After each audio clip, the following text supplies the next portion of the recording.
चाल चक्र। नमस्कार, बहुत स्वागत है आपका। आप देख रहे हैं चाल चक्र और मैं हूं आपके साथ शैलेंद्र पांडे। सावन का पावन महीना चल रहा है, सावन का पावन समय चल रहा है। ऐसे समय में धन समृद्धि भी प्राप्त की जा सकती है। भगवान शिव की कृपा से धन संबंधी तमाम मुश्किलों को दूर किया जा सकता है। आज चाल चक्र में बात करेंगे कि सावन के महीने में धन समृद्धि प्राप्त करने के उपाय आखिर क्या हैं। चाल चक्र में आज क्या खास है, चलिए बताते हैं आपको। बात करेंगे कि सावन में धन कैसे बरसेगा, भगवान शिव की कृपा से धन और समृद्धि की प्राप्ति कैसे होगी और सावन में धन समृद्धि प्राप्त करने के अचूक उपाय क्या हैं। तो अगर आप धन की समस्या से गुजर रहे हैं, अगर आपको फाइनेंशियल प्रॉब्लम्स हो रही हैं, तो इन धन की समस्याओं को किस तरीके से दूर किया जाए ताकि जीवन की मुश्किलें दूर हो जाएं, आज इस विषय पर बात करेंगे। तो चलिए कार्यक्रम की शुरुआत करते हैं और सबसे पहले जान लेते हैं इसका पंचांग। आज तिथि है श्रावण कृष्ण पक्ष की सप्तमी, इसके उपरांत अष्टमी तिथि। नक्षत्र है उत्तरा भाद्रपद, इसके उपरांत रेवती नक्षत्र। चंद्रमा मीन राशि में संचरण कर रहे हैं। राहु काल का समय शाम को 4:30 से तकरीबन 6 बजे तक। पश्चिम दिशा की तरफ यात्रा करने की मनाही है, लेकिन अगर यात्रा करना जरूरी है, मजबूरी है, तो जरा सा पान का पत्ता खाकर और भगवान का स्मरण करके यात्रा करेंगे तो मुश्किल से बचे रहेंगे। सबसे पहले ये जानते हैं कि सावन के महीने का धन और समृद्धि की प्राप्ति से क्या संबंध है, क्या रिलेशन है। देखिए, सावन के महीने में हर तरह की ऊर्जा का जो स्तर है वो निश्चित रूप से घट जाता है, जिससे सावन में सफलता के रास्ते बंद हो जाते हैं। ज्यादातर अगर आप देखें तो सावन के महीने में ज्यादातर व्यक्तियों को या तो धन की समस्या होती है या सेहत की समस्याओं का सामना करना पड़ता है, क्योंकि इस महीने में जो एनर्जी लेवल है, जो ऊर्जा का स्तर है, वो काफी कम हो जाता है। इसीलिए अगर आप धन चाहते हैं तो इस महीने में धन समृद्धि प्राप्त करने के उपाय आपको करने होंगे। सावन के महीने के जो अधिष्ठाता हैं वो भगवान शिव हैं, और भगवान शिव की कृपा से वैसे तो जीवन की हर मुश्किल दूर की जा सकती है, लेकिन अगर धन संबंधी समस्या है, अगर धन संबंधी मुश्किल है, तो भगवान शिव की कृपा से आप धन संबंधी सारी मुश्किलों को दूर कर सकते हैं। यहां तक कि अगर आप सावन में विशेष प्रयोग करें, आपकी कुंडली में दरिद्र योग हो, तो दरिद्र योग को भी इस महीने में नष्ट किया जा सकता है, इस महीने में समाप्त किया जा सकता है। अब आपको पहला उपाय बताते हैं कि अगर आप ये चाहते हैं कि सामान्य रूप से आपकी जो आर्थिक स्थिति है, जो आपकी फाइनेंशियल कंडीशन है, वो मजबूत हो जाए, वो मजबूत रहे, तो क्या उपाय करना चाहिए। सुबह भगवान शिव को जल अर्पित करें। सुबह स्नान करके भगवान शिव को जल अर्पित करें। इसके बाद नमः शिवाय का जितना संभव हो यथाशक्ति जप करें। यह आपको रोज सवेरे करना है सावन में, और रोज शाम को भगवान शिव की कपूर जला करके आरती करें। तामसिक आहार ग्रहण न करें। जो कोई व्यक्ति भी ये प्रयोग करेगा वो प्याज, लहसुन, मांस, मदिरा इत्यादि का प्रयोग नहीं करेगा। तो अगर ये प्रयोग नियमित रूप से किया जाए तो सामान्यतः जीवन में धन की जो मुश्किल है वो मुश्किल दूर होनी शुरू हो जाएगी। दूसरी समस्या है कि धन की स्थिति में उतार चढ़ाव रहता है। कभी तो बहुत पैसा आता है, कभी तो फाइनेंशियल कंडीशन बिल्कुल अच्छी दिखाई देती है, और कभी कभी पैसा एकदम नहीं रहता, एकदम जीरो हो जाते हैं। यानी पैसा कभी बहुत होता है, कभी बिल्कुल नहीं होता। धन की स्थिति में काफी उतार चढ़ाव बना रहता है। क्या करना चाहिए? रोज सवेरे शिवलिंग पर जल और बेलपत्र अर्पित करें। कम से कम 3 बेलपत्र अर्पित करें तो बहुत अच्छा होगा। 3 बेलपत्र और 1 लोटा जल शिवलिंग पर चढ़ाएं। शिव जी को सफेद मिठाई का भोग लगाएं और इसके बाद शिव पंचाक्षर स्तोत्र का पाठ करें। नागेंद्रहाराय त्रिलोचनाय भस्मांगरागाय महेश्वराय तस्मै नकाराय नमः शिवाय। शिव पंचाक्षरी स्तोत्र जो है इसका पाठ करना बहुत ही अच्छा होगा। इसके बाद प्रसाद का वितरण करें। जो सफेद मिठाई आपने भोग में लगाई है वो खुद भी खाएं और दूसरों को भी खिलाएं। सावन में घर के मुख्य द्वार पर बेल का, जिसको बिल्व पत्र भी कहते हैं, एक बेल का पौधा जरूर लगा दें। अगर आप ऐसा करते हैं तो धन की स्थिति में जो उतार चढ़ाव है वो काफी हद तक समाप्त होगा। धन की स्थिति का जो उतार चढ़ाव है वो काफी हद तक दूर हो जाएगा। तीसरी समस्या, अगर धन की स्थिति काफी खराब है, फाइनेंशियल कंडीशन बहुत ही खराब है, दरिद्रता आ गई है, पैसे को लेकर के दिक्कतों का, किल्लतों का सामना करना पड़ रहा है, तो क्या करना चाहिए? नित्य प्रातः भगवान शिव को जल अर्पित करें। संभव हो तो उन्हें सफेद चंदन भी लगाएं। पहले शिवलिंग पर चंदन लगाएं और फिर 1 लोटा जल शिवलिंग पर आपको चढ़ाना है। ये सावन में जितने दिन भी बचे हुए हैं उतने दिन रोज सवेरे आपको ये उपाय करना है। इसके बाद दारिद्र दहन स्तोत्र का पाठ करना है। और अगर दारिद्र दहन स्तोत्र का पाठ नहीं कर सकते तो भगवान शिव का एक मंत्र है, ओम दारिद्र्य दुख दहनाय नमः शिवाय। ओम दारिद्र्य दुख दहनाय नमः शिवाय, इस मंत्र का आपको जप करना है। रोज रात को भगवान शिव के सामने एक घी का दीपक जलाना है और इस समय भी मंत्र आपको पढ़ना है या दारिद्र दहन स्तोत्र का पाठ करना है। और सावन में एक तांबे का छल्ला बनवा करके अनामिका अंगुली में पहन लें या तांबे का कड़ा बनवा करके दाहिनी कलाई में डाल लें। इससे भी आपको लाभ होगा और दरिद्रता संबंधी जो समस्याएं आपकी जिंदगी में हैं वो समस्याएं निश्चित रूप से दूर हो जाएंगी।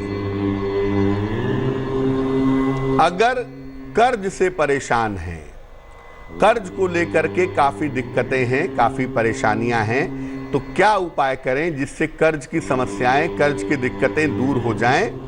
तो क्या करेंगे? रोज सवेरे शिवलिंग पर लाल फूल अर्पित करिए। गुड़हल का फूल हो तो बहुत अच्छा होगा। इसके बाद 1 लोटे जल में जरा सा गुड़ मिलाइए और ये जल शिवलिंग पर चढ़ाइए। ओम ऋण मुक्तेश्वराय नमः शिवाय। ओम ऋण मुक्तेश्वराय नमः शिवाय, इस मंत्र का अधिक से अधिक जप करिए और कर्ज मुक्ति की प्रार्थना करिए। अगर आप ऐसा करते हैं, सावन में जितने भी दिन बाकी बचे हैं उतने दिन में अगर आप ये उपाय करते हैं, अगर आप ये प्रयोग करते हैं, तो कर्ज संबंधी जो समस्या है, ऋण संबंधी जो समस्या है, वो निश्चित रूप से दूर हो जाएगी। देखिए, एक बात मैं बता दूं कि सावन के महीने में तपस्या करिए, बहुत ही अच्छा रहेगा। और तपस्या क्या होगी कि सुबह शाम अधिक से अधिक समय निकाल करके नमः शिवाय का जप करें।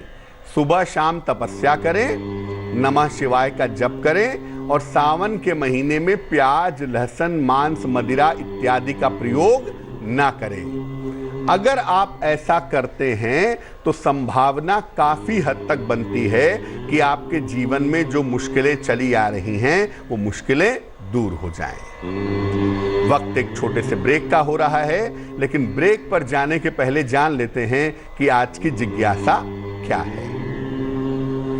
आज की जिज्ञासा है कि क्या अपने सोने वाले बिस्तर पर बैठ करके पूजा कर सकते हैं। बहुत सारे लोग कहते हैं कि जिस पलंग पे मैं सोता हूं उस पे बैठ के पूजा कैसे करूं, घर में कोई और जगह पूजा करने की नहीं है। तो सोने वाले पलंग पर बैठ करके क्या पूजा कर सकते हैं या नहीं कर सकते हैं, इस महत्वपूर्ण सवाल का जवाब देंगे एक छोटे से ब्रेक के बाद। भविष्यवाणी चाल चाल चक्र। स्वागत है आपका ब्रेक के बाद। ब्रेक पर जाने के पहले हम सावन में धन समृद्धि प्राप्त करने के उपायों के बारे में बता रहे थे। इस समय एक दर्शक जुड़ रहे हैं हमारे साथ मधुबनी बिहार से, उनसे बात करते हैं। बताइए जी। पंडित जी प्रणाम। जी नमस्कार। मेरा जन्म है 13 अगस्त 1998। समय बताइए। शाम को 6:06। कहाँ पे जन्म हुआ है? दरभंगा बिहार। पूछिए क्या सवाल है। जी पूछना चाहते हैं कि अभी मतलब हम कैट का एग्जाम तैयारी कर रहे हैं, तो वो मतलब कैसा रहेगा, और मतलब आगे जॉब में जाएंगे या बिजनेस करेंगे तो किस चीज के लिए? कैट यानी कि मैनेजमेंट की तैयारी कर रहे हैं? जी जी जी। कुंडली आपकी बनती है मकर लग्न की और आपकी राशि बनती है मेष। देखो, आपकी कुंडली के हिसाब से आपके लिए मैनेजमेंट की पढ़ाई बहुत ही अच्छी है। आप कैट की तैयारी करिए, मैनेजमेंट की पढ़ाई करिए। इस साल के अंत में या अगले साल की शुरुआत में किसी अच्छे कॉलेज में आपका मैनेजमेंट में दाखिला हो जाएगा। उसमें आपको चिंता करने की आवश्यकता नहीं है। कुंडली बेसिकली नौकरी वाली है, तो मैनेजमेंट के सेक्टर में, सेल्स या मार्केटिंग के सेक्टर में, समझाने या सलाह देने वाले क्षेत्र में आप नौकरी करेंगे, ऐसी संभावना कुंडली में दिखाई दे रही है। आपके साथ मुश्किल सिर्फ इतनी है कि आपका बुद्ध थोड़ा कमजोर है, जिसे बेहतर करके सफलता को बढ़ाया जा सकता है। तो एक पन्ना बनवा करके आप जरूर पहन लीजिएगा। 6-7 रत्ती का पन्ना चांदी की अंगूठी में, दाहिने हाथ की सबसे छोटी उंगली में, बुधवार की शाम को पन्ना पहनने से आपको लाभ होगा।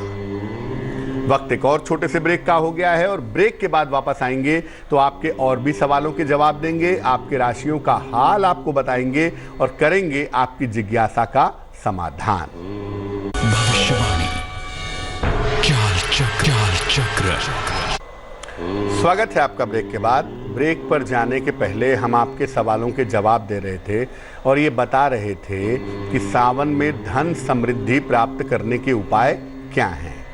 अब हम बात करेंगे आपके राशियों की, आपके सवाल का जवाब भी देंगे, लेकिन उसके पहले स्वस्थ रहने की महत्वपूर्ण बातें निरोगी भव में। आप ऐसा करिए, अगर आपको घुटनों में, हड्डियों में दिक्कत होती हो तो पानी में जरा सा हींग डाल करके पानी उबाल लीजिए। इसका नियमित रूप से सेवन करिए, दिन भर में एक बार इसको पीजिए। इससे गठिया की समस्या में और जोड़ों के दर्द में आपको निश्चित रूप से आराम मिलेगा। चलिए राशियों के सिलसिले की शुरुआत करते हैं और सबसे पहले जानते हैं मेष राशि। मेष राशि, सेहत का थोड़ा सा ध्यान रखें। कोई पुरानी समस्या आ सकती है। विवाह के मामले में अभी विलंब होगा। शुभ रंग सफेद और भाग्य होगा 60%। वृष राशि, कार्यक्षेत्र में व्यस्तता रहेगी। मान सम्मान धन की प्राप्ति होगी। सेहत अच्छी रहेगी। शुभ रंग नीला और भाग्य होगा 70%। राशि, करियर में सफलता मिलेगी। धन लाभ के योग बन रहे हैं। स्थान परिवर्तन के योग दिख रहे हैं। शुभ रंग पीला और भाग्य होगा 80%। कर्क राशि, दिन भर दौड़ भाग करनी पड़ेगी। करियर के मामले में सफलता मिलेगी। धन की समस्या हल होती जाएगी। शुभ रंग धानी और भाग्य होगा 75%। सिंह राशि, करियर की समस्याओं से बचाव करें, वाणी और स्वभाव पर नियंत्रण रखें, सूर्य देव को जल अर्पित करें। शुभ रंग नारंगी और भाग्य होगा 60%। कन्या राशि, परिवार में कोई मंगल कार्य होगा, करियर की समस्याएं हल होंगी, कोई उपहार मिल सकता है। शुभ रंग धानी और भाग्य होगा 70%।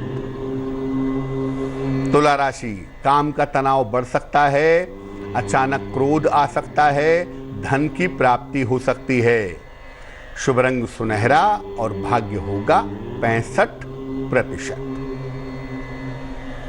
वृश्चिक राशि, रुका हुआ काम आपका पूरा होगा, ऑफिस में खूब प्रशंसा मिलेगी, जीवन साथी से मतभेद दूर होंगे। शुभ रंग आसमानी और भाग्य होगा 75%। धनु राशि, परिवार में तनाव से बचाव करें, रोजगार के लिए मेहनत करनी पड़ेगी, सूर्य देव को जल अर्पित करें। शुभ रंग धानी और भाग्य होगा 60%। मकर राशि, कार्यक्षेत्र में तनाव और दबाव कम होगा, अचानक धन की समस्या हल हो जाएगी, छोटी यात्रा के योग बन रहे हैं। शुभ रंग नारंगी और भाग्य होगा 70%। कुंभ राशि, कोई पुरानी समस्या हल होगी, धन की स्थिति ठीक बनी रहेगी, शिक्षा प्रतियोगिता में सफलता मिलेगी। शुभ रंग धानी और भाग्य होगा 80%। मीन राशि, नई नौकरी मिलेगी, कोई पुराना मित्र आपकी सहायता करेगा, धन की स्थिति अच्छी रहेगी। शुभ रंग नीला और भाग्य होगा 90%। एक दर्शक जुड़ रहे हैं, अंकित हैं हमारे साथ दिल्ली से, उनसे बात करते हैं। अंकित बताइए। प्रणाम जी नमस्कार, बताइए। पंडित जी, मेरे को एक जानकारी ये चाहिए थी कि मेरा डेट ऑफ बर्थ है, नौकरी का कहीं नहीं हो पा रहा है, शादी का भी नहीं हो पा रहा है योग। डेट ऑफ बर्थ बताइए। 15 अप्रैल 1990। समय बताइए। रात के 12:05। कहाँ पे जन्म हुआ है? दिल्ली में। अब पूछिए क्या सवाल है। पंडित जी, मेरा एक तो घर में मेरी शादी नहीं हो रही है काफी टाइम से, और नौकरी का काफी दिनों से नौकरी लगी नहीं रही है, बहुत प्रयास कर रहे हैं, कुछ हो नहीं रहा है। देखो, आपकी जो कुंडली बनती है, ये बनती है धनु लग्न और वृश्चिक राशि की। आपकी कुंडली के हिसाब से आप नौकरी की कोशिश करिए। अभी अगस्त, सितंबर, अक्टूबर के महीने में आपको निश्चित रूप से नौकरी मिल जाएगी, ये संभावना आपकी कुंडली दिखा रही है। अगस्त, सितंबर, अक्टूबर के महीने में अभी आप नौकरी पा जाएंगे। विवाह आपका अगले साल होगा, और वैसे भी अप्रैल 2021 से जो समय आपका दिख रहा है, ये समय काफ़ी बेहतर है, काफ़ी अच्छा है। क्या करना चाहिए? एक मोती बनवा के जरूर पहन लीजिए। 10-12 रत्ती की मोती चांदी की अंगूठी में, दाहिने हाथ की सबसे छोटी उंगली में, सोमवार की रात को मोती पहनने से आपको लाभ होगा। एक दर्शक जुड़ रहे हैं, कृष्णा है हमारे साथ मेरठ से, उनसे बात करते हैं। कृष्णा बताइए। हेलो पंडित जी, नमस्ते। जी नमस्कार, बताइए। पंडित जी, मेरा नाम कृष्णा है, मैं मेरठ से बोल रही हूँ। जी सर, मेरे हस्बैंड 2.5 साल पहले एक्सपायर हो चुके हैं एक्सीडेंट में, और मेरे पास 3 बच्चे। मैं अपना जीवन जानना चाहती हूँ कि कैसा रहेगा आगे। डेट ऑफ बर्थ पता है आपको अपनी? जी नहीं। कितनी उम्र है आपकी? लगभग 35। 1 से 9 के बीच में कोई संख्या बोलिए। 5। देखो, जो आपकी प्रश्न कुंडली बनती है, उस प्रश्न कुंडली के आधार पर ये बात समझ में आती है कि अभी लगभग 1-1.5 साल का जो समय है, 2022 के मई-जून तक का, वो समय बहुत अच्छा नहीं है। अभी 1.5 साल तक थोड़ा संघर्ष आपकी कुंडली में दिखाई दे रहा है। 1.5 वर्षों के बाद जब शनि बदलेगा 2022 में, यानी 2022 के जून के बाद आपकी ज़िंदगी में सुधार होने की संभावना बनती है। उन्नति की पॉसिबिलिटी जून 2022 के बाद से आपकी कुंडली में निश्चित रूप से दिखाई दे रही है। उसमें आपको चिंता करने की बिल्कुल भी आवश्यकता नहीं है। भविष्य में आप कोई व्यापार करेंगी छोटा मोटा, और उस व्यापार के वजह से आप अपने बच्चों का पालन पोषण कर पाएंगी। अभी आप ऐसा करिए कि रोज सवेरे सूर्य को जल चढ़ाइए और सुबह शाम दोनों समय नमः शिवाय, नमः शिवाय इस मंत्र का सुबह शाम दोनों समय 108 बार जप करिए, आपके लिए बहुत अच्छा रहेगा। चलिए अब बात कर लेते हैं उनकी जिनका है आज जन्मदिन। जिन लोगों का जन्मदिन है उन्हें हम सबकी तरफ से जन्मदिन की हार्दिक शुभकामनाएं। आने वाले साल में आपके करियर में, जीवन में बड़े परिवर्तन होंगे, करियर की स्थिति में सुधार होगा। जो लोग अविवाहित हैं उनका विवाह तय हो सकता है। शल्य चिकित्सा, ऑपरेशन और दुर्घटनाओं जैसी स्थिति से इस साल में आपको बचाव करना होगा। क्या करना चाहिए? पूरे साल भर सूर्य देव को हल्दी मिला करके जल अर्पित करें तो बहुत अच्छा रहेगा। चलिए अब जान लेते हैं आज की जिज्ञासा और उसका समाधान। आज की जिज्ञासा है कि क्या अपने सोने के बिस्तर पर बैठ करके पूजा कर सकते हैं? जिस बिस्तर पे सोते हैं उसी बिस्तर पे बैठ के पूजा हो सकती है? देखिए, वैसे तो पूजा के लिए एक उचित स्थान होना चाहिए, लेकिन अगर जगह ना हो तो सोने के बिस्तर पर कपड़ा बिछाकर, आसन बिछा करके उस पर बैठ करके पूजा कर सकते हैं। और जब पूजा कर लें तो अपना आसन, अपना कपड़ा वहां से हटा लें, उसी पर बैठ करके पूजा करें। डायरेक्ट बिस्तर पे बैठ के पूजा ना करें। चलिए अब जान लेते हैं आज का शुभ पहर क्या है। आज का शुभ पहर है शाम को 7:30 से रात के 9 बजे तक। इस समय में भगवान शिव की कपूर से आरती करें। आपको नाम और यश की प्राप्ति बहुत आसानी से होगी, लेकिन करेंगे शुभ पहर में ही, और वो समय होगा शाम को 7:30 से रात के 9 बजे के बीच में। तो आज के लिए चाल चक्र में बस इतना ही। स्वस्थ रहिए, प्रसन्न रहिए, अपना बहुत ख्याल रखिए। मुझे दीजिए इजाजत, और आगे जरूर देखिए रिश्तों की कहानी संजय सिन्हा के साथ। नमस्कार। लेटेस्ट खबरों के लिए यूं ही देखते रहिए तेज, और इस वीडियो के पसंद आने पर लाइक, शेयर एंड सब्सक्राइब करना ना भूलें।